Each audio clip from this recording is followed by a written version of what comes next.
Ayan, klaro atong bagang no.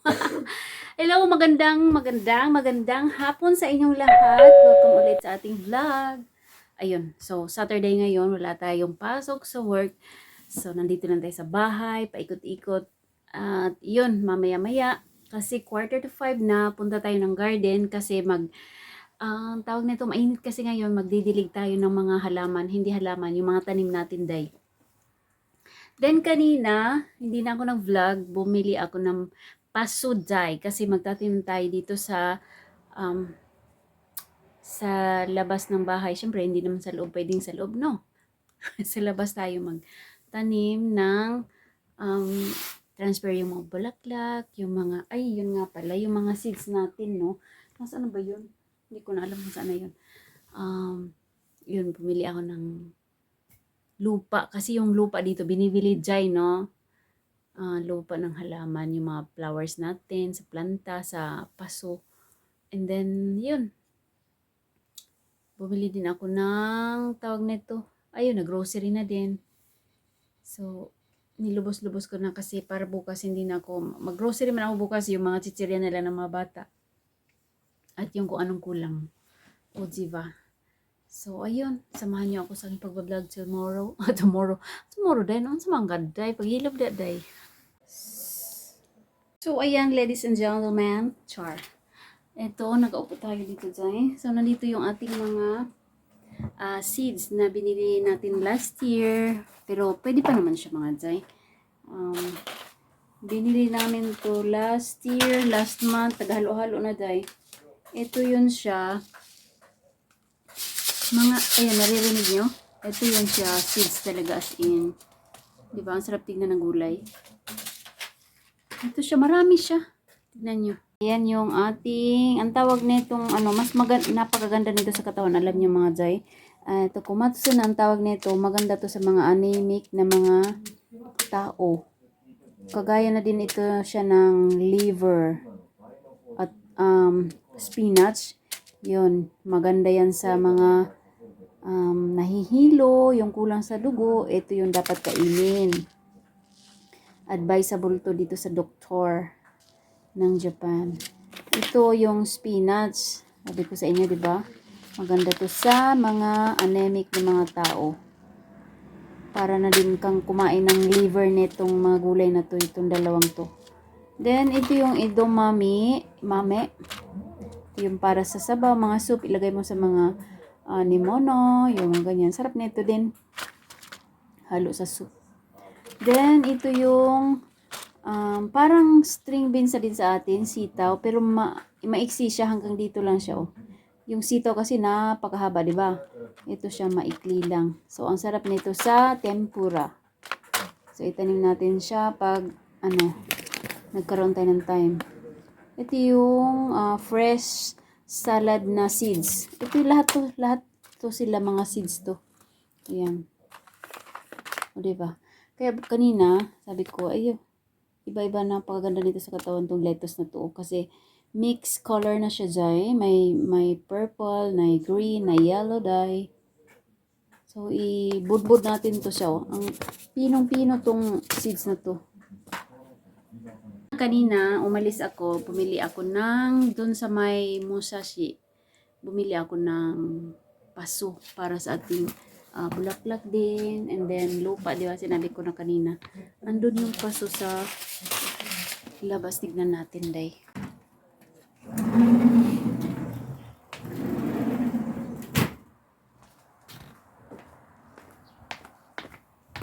Ito na yung ating binili kaninang paso. Ayan, oh. Magkano ba ang isa nito? Nasa 600 mahigit yata. Pero ano siya? Makapal siya. Ang ganda ng quality din niya. Ito siya, manipis lang. Ito, dito tayo magtatanim. Itanim natin yung ating gulay sa paso. Kasi, pag hindi nahubaw na yung slipper natin, day. Yung, ayaw natin pumunta ng garden dun sa kabila. Dito, sa likod ng bahay natin, may may tanim. Ayan, dalawa. Apat ang binili ko. Mura lang to, 198 yen. Kasi may gulay lang naman. Lagyan natin to ng lupa. Maghako tayo ng lupa bukas galing sa garden. O, diba? Ganyan pag may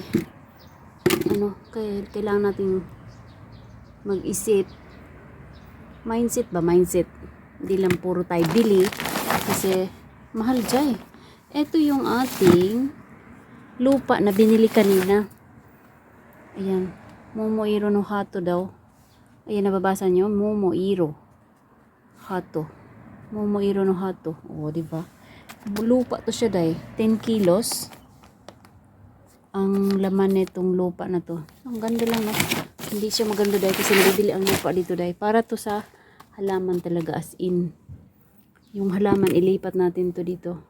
Kasi pag ang halaman kasi, hindi siya basta-basta may parang sarili siyang lupa na halaman.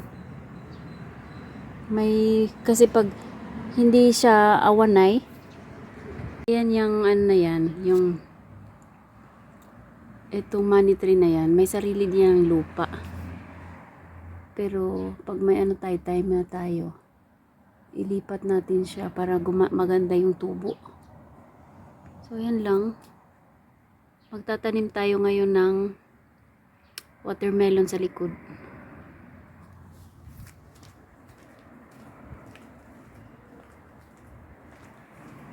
Ito yung ating watermelon. O, ilipat natin doon sa may plantita. Paso. So, dito natin siya ilagay, mga inday. Mga inahan. Ayan. Ano lang tos naman siya. Hindi siya watermelon nga pala. Melon lang pala talaga siya. So, ayan. Yung lupa na yan, may na to. May mga fertilizer na to. Nilagyan na to kahapon ni Papa. O, diba? Ganyan lang siya, Zay.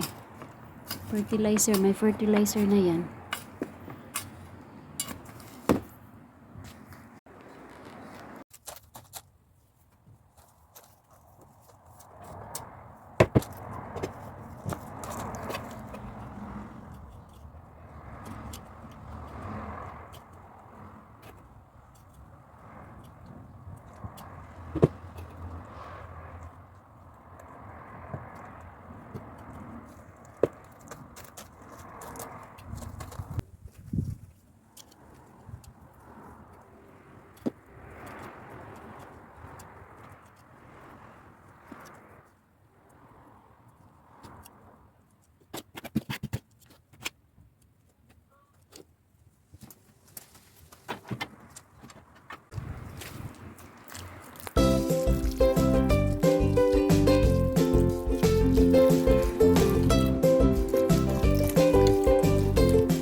So, ayan na, nadiligan na natin. Natanim na natin yung ating melon.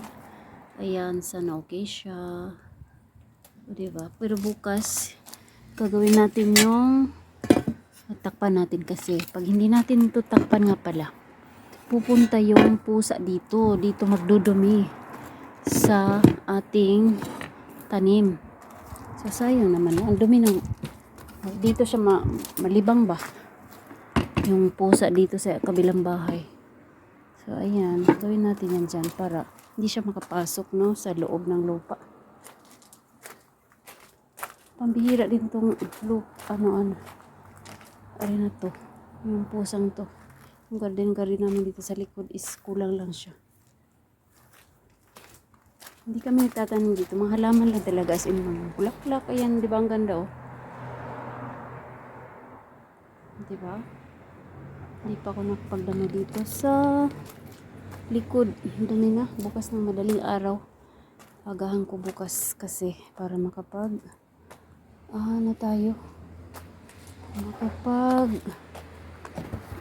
damo para malinis na tong ating wala na akong isipin. Makapagdamo tayo bukas. Ayan. Hanggang pag lumaki na siya, pwede na siyang kunan ng takip. So ngayon, Punta tayo ng garden. Magdidilig tayo ng mga ano din.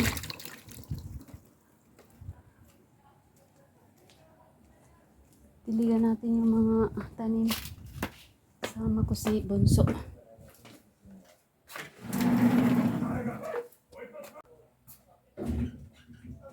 Sleepan ni Sinay din eh.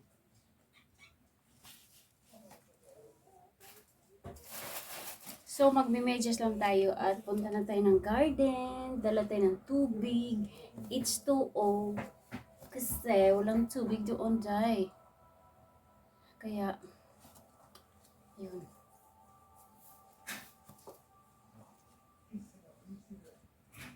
At ang ating shoes. Wala namang magtinilda ng kuanday. Kalsada day, no? Di pwede magtinilda. Okay lang dito magtinilda kung hindi to Japan ba, no? Dahil Japan day, sabihin ng mga Hapones na, sa man bayhanan ni mo naman nag-isuluray nas mental. Ano nangyari, Jai? Yukuri de desu. Na, mizo tanga ka na yun, da?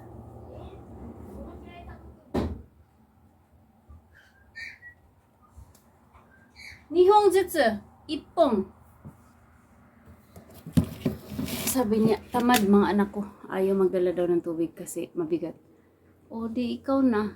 Kami nga anong dati, kami mga, nung maliit pa kami day. Sus, baldi day. Ilokdo diri sa ulo. Niya, galon. Sus, buntag uto hapon. Magkinabuay no, sa bomba no. Sa mong auntie sa una. Kuan mig balon, sandayong. Mag-ipon ng tubig nung nasa Pilipinas pa kami. Kami ay maliit pa. Ang buhay mahirap naman kasi is hindi natin masisisihan kasi talaga mahirap lang tayo. Yun, igib ng tubig, panglaba, pang gamit sa pagluto, panligo. Ay naku, dahil nakakahirap talaga noong unang panahon, no? Nung kami ay maliit pa. Ako, ang muscle ko talaga ay napakalaki. Kaya napakagandang memories lang para sa akin yung naranasan ko yung ganung bagay kasi pag dumaan ka ng ganyang experience, doon mo makikita na pwede pala akong mag-isa in the future. Kailangan kong magkayod, kailangan kong magsumikap kasi pag dire-diretso ka lang ang ganda ng buhay mo, may mga ganyang tao naman. May mga ganyang tao na hindi naranasan yung hirap. Kagaya ko, naranas ko ang hirap dahil lumaki kami na hindi namin nakikita yung aming papa, yung tunay na ama namin.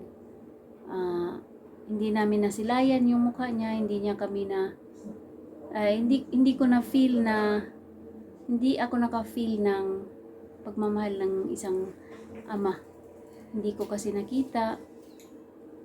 Dahil nung ako'y namulat na sa mundo is nung ako'y lumaki na, nawala pala akong papa, so tanggap ko.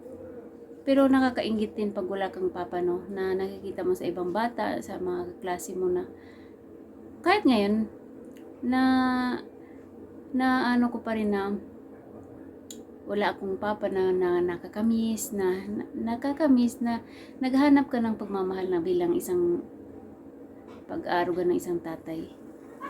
Pero hindi man, wala man kaming tatay nung lumaki kami. May mama naman kaming nag-aaruga sa amin, nagbibigay ng pagmamahal. May stepfather kami na mabait, yun.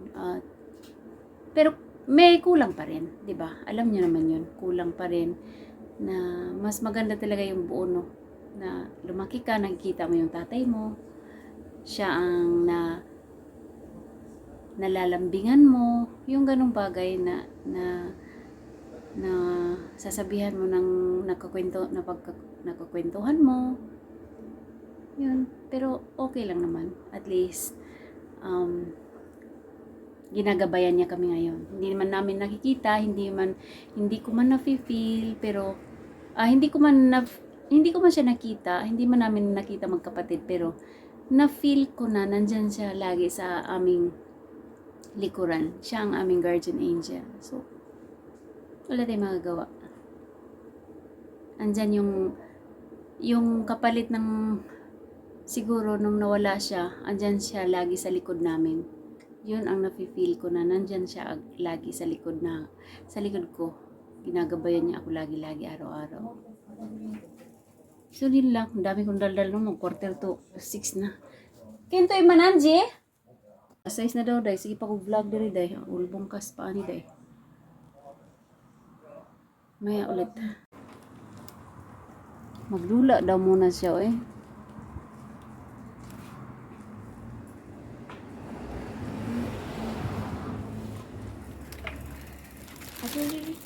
Hmm? Naka-helmets manoy.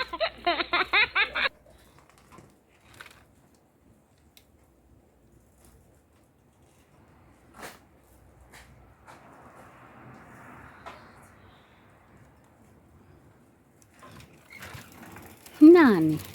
Pala yung bisikleta ngayon dito, ha? Bisikleta ngayon dito. Yung mga matanda, bata man o matanda, may multa na, may penalty na. Bawal ka magbisikleta na nakahawak ng cellphone. Bawal ka magbisikleta na nakapayong. Bawal ka magbisikleta na at tawag nito nakapayong, di ba? Bawal magbisikleta at walang helmet. Ayan, kagaya niya. Ayan, may multang 5 lapad. 5 lapad. Magkano na yan? Ha? 20,000 pesos yata mahigit yan sa Pinas. So, ayun, hinuhuli na dito pag may red card ka, huli ka, day. At kung hindi ka nakikinig, abo na yun. Kung matigas ang ulo mo, huliin ka talaga, babilanggo ka talaga, day. Ganyan dito, napakaano na kasi maraming disgrasya na nagbibisikleta, naka-cellphone, hindi na nakatingin sa unahan, cellphone na lang. So, ang daming na disgrasya. Nakasagasa sila ng mga naglalakad ng mga nakafocus sila sa cellphone. Yun, kaya maano na dito, napaka-stricto na. Dati wala yan kasi wala namang gaanong disgrasya dati. Ngayon na lang, kailangan na mag-helmet. Mabata man, mapamatanda ka man dyan. Ayun to. So, ayan, garden na tayo, mga inday. Mga inahan. Garden time. Pero hindi ako magdadamo. Dala na kami ng tubig. Tubig lang.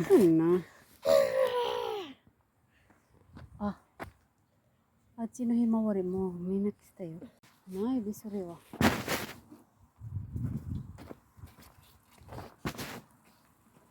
Ayan, diligan natin kasi hindi lang tao ang nangangailangan ng dilig, no?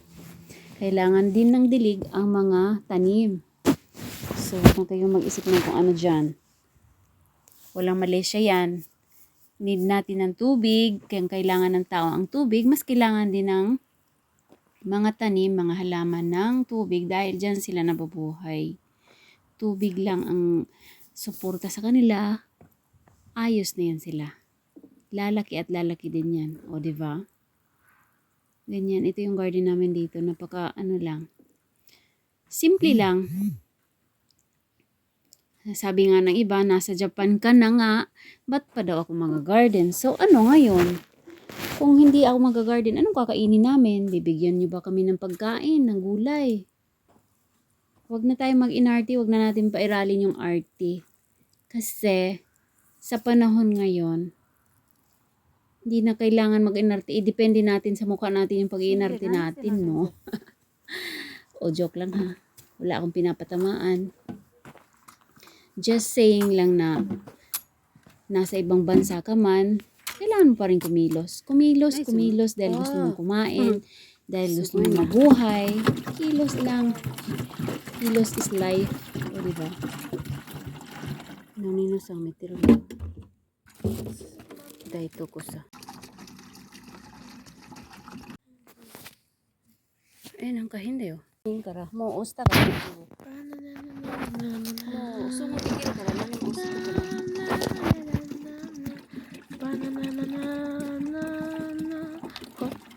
step jam, push it. Step you, push it. Hop, step jam, push it. Hop, step jam,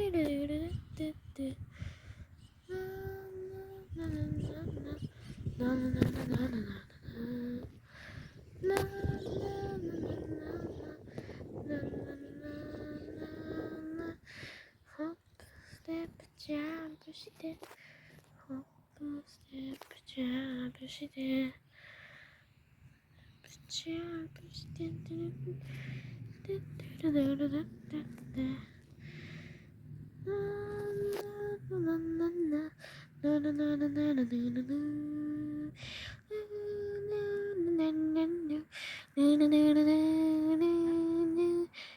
push it. Jam, push it. Hop, step, jam, push it. Hop, step, jam, push it. Hop, step, yeah, push it.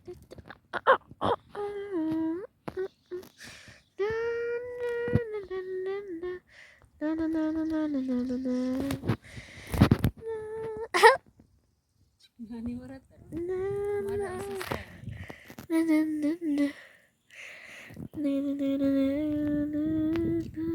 Hop, step, jab, push it. やばい、痛い。お尻が痛すぎる。オッケー。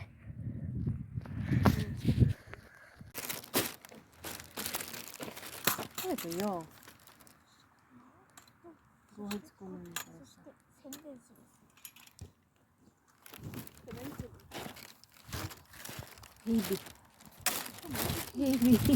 Heavy na tempura to. Ayan, uwi na kami ni Bunso. Thanks God talaga kasi tinulungan niya ako sa tubig, sa pagbitbit ng tubig, day. Kailangan lang talaga ng alam-alam itong batang ito eh. Kailangan autuin pa. Ang hirap ng mga bata ngayon. Kailangan mo pang autuin.